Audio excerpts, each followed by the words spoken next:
Author, A True Story by Helen Lester. She's the author of Tacky the Penguin. A long time ago, there lived a 3-year-old author, me. I was the best grocery list writer in the world and a huge help to my mother. When I wrote a word, I knew exactly what it said. And the fun part was that I could turn each list upside down and the word said the same thing. I think I made hundreds of these useful lists for my mother, and she never once said, "No, thank you, dear, I have enough." Then I went to school and learned to make what they called real letters. My writing was the prettiest in the class, with straight lines and round lines. It was perfect, and it was perfectly backwards. I didn't just mix up B's and D's. That's easy to do because they look so much alike. My letters started at the wrong side of the paper and marched across, pretty as could be, and backwards. There's a name for somebody with this problem. I was a mirror writer. My teachers had to hold my work up to a mirror to understand what I had written. Thanks to a lot of help, I was finally able to write in the proper direction. But writing stories was so hard for me.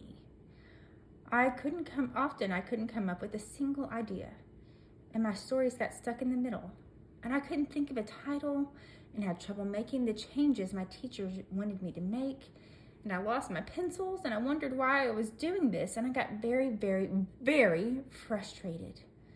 So I spent a lot of time dreaming about what I wanted to be when I grew up. Since no one from the circus came looking for me, I became a teacher. I learned that teachers do not live in schools, eating only crackers and milk and sleeping under their desk. I also learned that teaching was fun and that children have fantastic imaginations. So my favorite subject to teach was writing. One day a friend said, "You should write a children's book."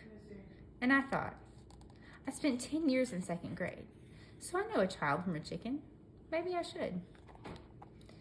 I went right home and wrote a book. It was the best book I'd ever written.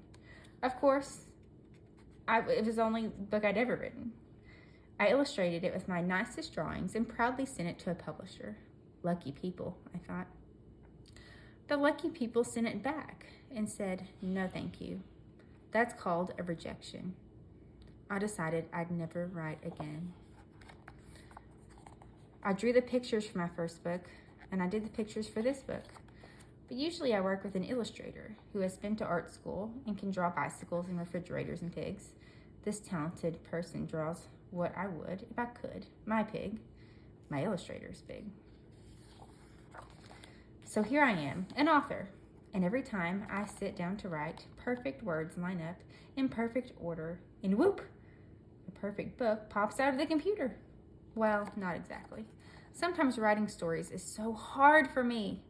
I can't come up with a single idea, and my stories get stuck in the middle, and I can't think of a title, and I have trouble making the changes my editor wants me to make, and I lose my pencils, and I wonder why I'm doing this, and I get very frustrated. But that's sometimes. I love it best when the ideas are hatching so fast I can barely write them down. I grab the nearest thing to write on and get so excited I forget what I was doing in the first place. The ideas that come in the middle of the night are hard to read the next day. Not all of the ideas are useful. I keep a whole box full of fizzled thoughts in half-finished books. I call it my fizzle box. Whenever I need an idea, I go to the box and find wonderful things. Just the name I needed. A funny word, a wise lesson. Usually, when I first think a book is finished, it really isn't. I keep going over the story again and again, looking for ways to make it better, with little changes here and there. I do this until the book has to be printed. Then it's too late to do anything more. The curious rodent. Nope.